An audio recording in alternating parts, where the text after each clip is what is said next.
On the 22nd of June at 2 a.m., America's B-2 bomber silently enters Iran's airspace. This bomber aircraft is based on stealth technology, due to which it cannot be easily detected on radar.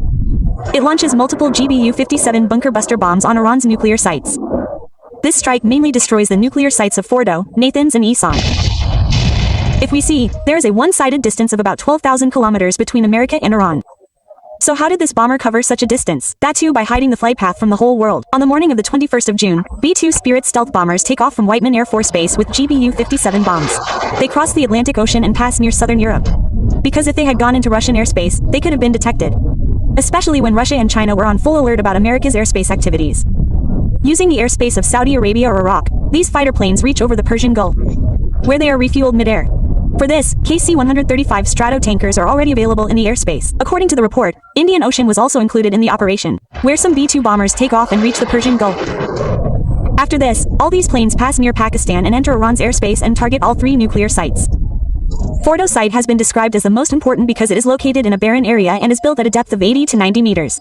The other side is Natanz, which is located at a depth of 40 to 50 meters from the ground. There are about 15,000 centrifuges installed here which are enriching uranium.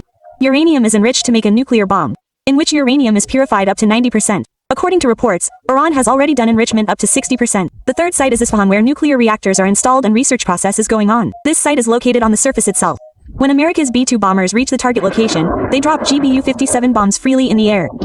These bombs weigh a lot. Therefore, a B-2 bomber can carry only 2 bombs together. The total weight of GB-57 is 14,000 kilograms, i.e. 14 tons.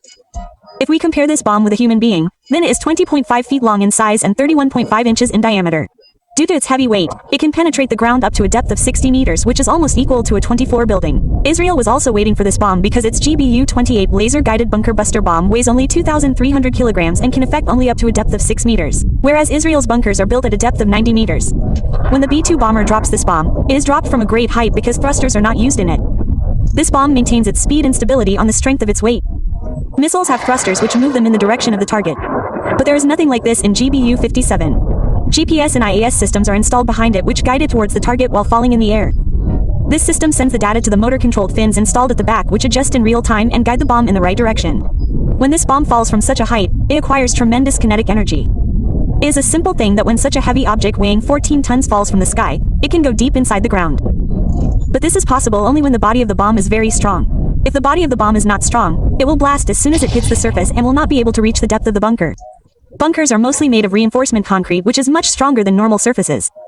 Therefore, the body of the bomb is designed in such a way that it can penetrate the structure of this strong concrete and go inside. The body of GBU-57 is made of ferro-cobalt alloy which makes it extremely powerful. The interesting thing is that about 80% of the total weight of this bomb is only its body. The remaining 20% includes the equipment and warhead installed inside it. Its warhead is installed in the center of the bomb which weighs about 270 kilograms. Impact sensor and time delay device are installed inside this warhead which prevents the bomb from blasting instantly as soon as it hits the surface.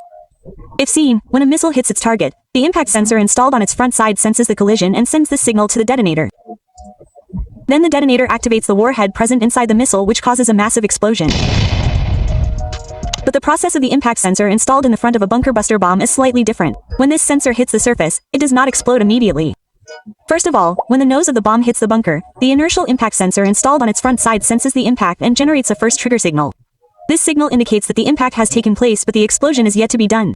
After this signal reaches the microcontroller and digital delay fuse which starts the timer as soon as the impact occurs. It also analyzes the depth of the impact and the force. Sometimes it only activates the timer. For example, the explosion is to be done 150 milliseconds after the impact. Now as soon as the timer is completed, this signal reaches the detonator unit and it is activated.